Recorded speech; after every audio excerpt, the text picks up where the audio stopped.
Écoute Magali, je peux pas présenter cette promo au DG. Mais pourquoi? C'est une offre super attractive qui coûte quasiment rien et tous les clients la demandent. Alors en effet, elle est très bien ficelée. Ce n'est pas sur le commercial de l'offre que ça a bloqué, mais sur la communication.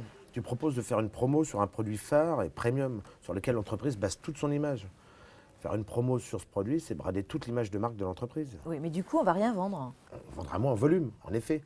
Et ce qu'on perdra en chiffres, nous le gagnerons en partie en marge. Pas complètement, je te l'accorde. Mais surtout, nous le gagnerons en image. Ce qui nous permettra de placer d'autres produits sur notre nom, sur lesquels, là, nous pourrons faire des promos. Mais tu veux pas tenter le coup quand même? Ce serait une erreur. Ça montrerait que nous n'avons pas compris la stratégie de l'entreprise.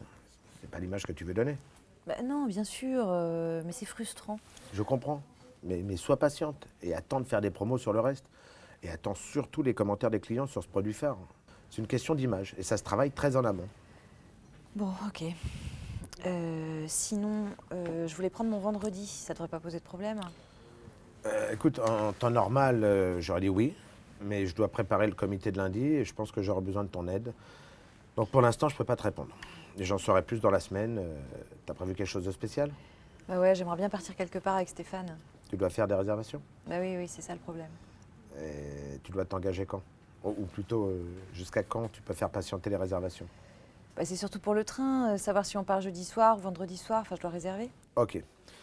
Voilà ce que je te propose. Tu réserves le jeudi et le vendredi soir. Ta résa est valable au moins 3 jours.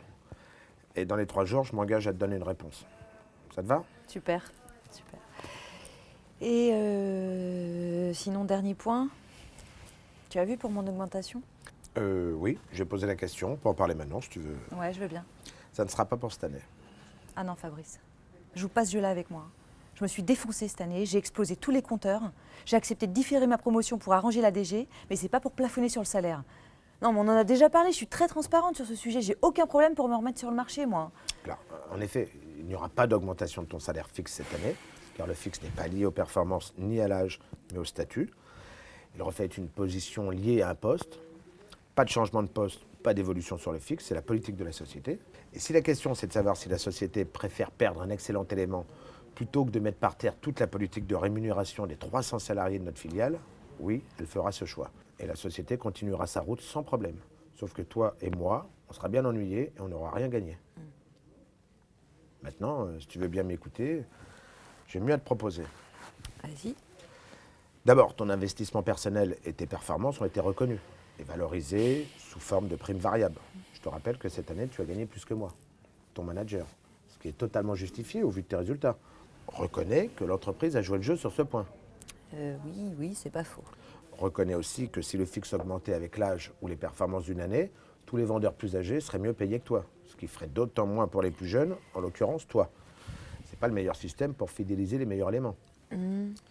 Et au sujet de ton évolution, nous avons convenu d'attendre l'année prochaine. On va pas revenir sur cette discussion qui est indépendante de ton fixe. N'échange pas une promotion contre une augmentation. Ça n'a rien à voir. Ouais, mais au bout du compte, c'est quand même non. Tu sais que mon fixe est complètement décalé par rapport au marché? De même que ton fixe et ton variable sont complètement décalés par rapport au marché, mais à la hausse. Du fait des primes déplafonnées dans notre entreprise, tu ne trouveras aucun poste en externe qui te permette de gagner autant avec les résultats que tu as eus cette année. Mais on sait, toi et moi, que ce n'est pas ta rémunération qui est en jeu. C'est plutôt un problème de reconnaissance. Je me trompe? Mais oui, c'est ça, Fabrice. Mon problème, c'est un problème de reconnaissance. Je veux être reconnue pour ce que j'ai fait. Et pour ça, l'entreprise n'a rien fait. Et ça, j'arrive pas à le digérer. J'aimerais quand même que tu prennes conscience que l'entreprise t'a payé un bon paquet de primes. Ouais, mais c'est... En fait, tu voudrais un geste. C'est pas tellement de l'argent que tu veux, c'est un geste. Oui, j'aurais bien aimé un geste sur l'argent. Mais sinon, oui, c'est ça, j'aimerais bien qu'il y ait un geste. Bon, tu te rends compte que tu mets en jeu ton poste et tous tes acquis dans cette entreprise pour une question de principe. Ouais, mais... T'es sûr que ça en vaut le coup? Parce que l'année prochaine, c'est ta promotion, ton objectif. Magali, que ce soit en fixe ou en variable, tu es très bien payé, et même au-dessus du marché. Et ça, tu le sais. Et pour les marques de reconnaissance, tu en as toute l'année. C'est toi qui as le crédit des ventes. Mets ton ego de côté, fonce, atteins tes objectifs, et tu verras que tu ne le regretteras pas l'année prochaine. Ouais, t'as peut-être raison. Ça me fait râler, mais t'as pas tort. Et crois-moi Magali, quand tu m'auras donné les moyens de défendre ta promotion, ton fixe suivra. C'est le barème de la société. Ok, ça marche. Pour de vrai. Pour de vrai.